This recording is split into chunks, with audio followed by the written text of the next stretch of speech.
Faculty ಅಂದ್ರೆ teacher ಏನಿದೆ ಅದರಲ್ಲಿ ಮಾತ್ರ ನಾನು ನೋಡ್ತಾ ಇದ್ದೆ. ಹಳೆ ವಿದ್ಯಾರ್ಥಿಗಳು ನಮ್ಮ ಸುಜಾತ ಮೇಡಮ್ ಅವ್ರ ಕಾಲಿಗೆ ನಮಸ್ಕಾರ ಮಾಡ್ತಾ ಇದ್ರು. ಇದು ಒಂದೇ ವೃತ್ತಿಯಲ್ಲಿ ಮಾತ್ರ ನೀವು ಆಶೀರ್ವಾದವನ್ನು ಕೇಳ್ತೀರಾ. ತಂದೆ ತಾಯಿಗಳನ್ನ ಬಿಟ್ರೆ ನೆಕ್ಸ್ಟ್ ಆ ಸ್ಥಾನವನ್ನು ಕೊಡೋದು ಗುರುಗಳಿಗೆ ಮಾತ್ರ.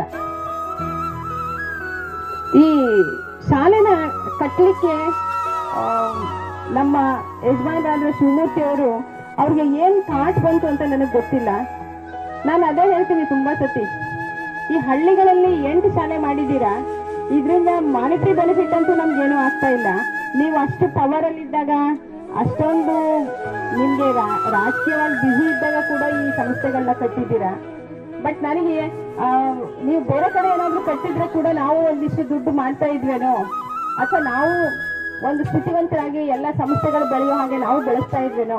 ಈ ಸಂಸ್ಥೆನ ಕಟ್ಟಿ ನಾವು ಬಹಳ ಕಷ್ಟ, ನಷ್ಟ, ನೋವು ಎಲ್ಲ ಅನುಭವಿಸಿದ್ವಿ. ಬಟ್ ರಿಟರ್ನ್ ನಮಗೆ ಈ ಸಂಸ್ಥೆಯಿಂದ ಬಂದಿರೋದು ಏನಂತಂದ್ರೆ, ಇವತ್ತು ನೋಡಿದ್ರಲ್ಲ ಸ್ಟೂಡೆಂಟ್ಸ್ಗಳು ಮತ್ತೆ ಹೆಣ್ಣು ಮಕ್ಕಳು ಈ ಶಾಲೆಯಲ್ಲಿ ಓದಿ ಈ ಕುಗ್ರಾಮಗಳಲ್ಲಿ ಶಾಲೆನ ಎಲ್ಲಿ ಇರುವೋ ಅಂತಕವೇ ಶಾಲೆ ತೆಗೆದಿದ್ದಾರೆ. ಯಾಕೆ ಅಂತಂದ್ರೆ ಹೆಣ್ಣು ಮಕ್ಕಳಿಗೆ ನಮ್ಮನೆ ಯಾವಾಗಲೂ ಹೇಳ್ತಾರೆ, ಮೊದಲನೇ ಮದುವೆನೇ ವಿದ್ಯೆ ಅಂತ. ಫಸ್ಟ್ ಮದುವೆ ಯಾವುದು? ವಿದ್ಯಾದಾನ.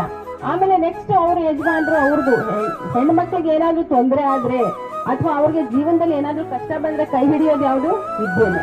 ಅದರಿಂದ ಈಗ SLC ತನಕನಾದ್ರೂ ನಾವು ಎಜುಕೇಶನ್ ಕೊಡ್ಬೇಕು ಅಂತ ಹೇಳಿ ಇದು ಅಟ್ಲೀಸ್ಟ್ ಇಲ್ಲಿ ನಿಮಗೆ ಬರ್ಲಿಕ್ಕೆ ರೋಡ್ ಇದೆ. ಕೆಲವು ಸಂಸ್ಥೆ, ಕೆಲವು ಜಾಗಗಳಲ್ಲಿ ನಾವು ತೆಗೆದಿರುವಂತ ಸಂಸ್ಥೆಗಳಲ್ಲಿ ರೋಡ್ ಕೂಡ ಇಲ್ಲ. ಆ ಜಾಗಗಳಲ್ಲಿ ರೋಡ್ ಕೂಡ ಇಲ್ಲ ಅಂತ ಸಂಸ್ಥೆಗಳನ್ನು ಕರೆದು ಸುಮಾರು 40 ವರ್ಷ 42 ವರ್ಷ ಆಗಿದೆ. ಆ ಶಾಲೆಗಳಲ್ಲಿ ಸುಮಾರು ಒಂದು 78 ಜನ ಅಥವಾ 72 ಜನ ಇದ್ದಂತ ಸ್ಟ್ರೆಂತ್ ಈಗ ನಮ್ಗೆ ಈ ಹಳೆಯ ಟೀಚರ್ಸ್ಗಳು ರಿಟೈರ್ಡ್ ಆಗಿದ್ದಾರೆ ಅಂದ್ರೆ ಇನ್ನೂ ಒಂದು 5-6 ಜನ ಅಷ್ಟೇ ಇದ್ದಾರೆ.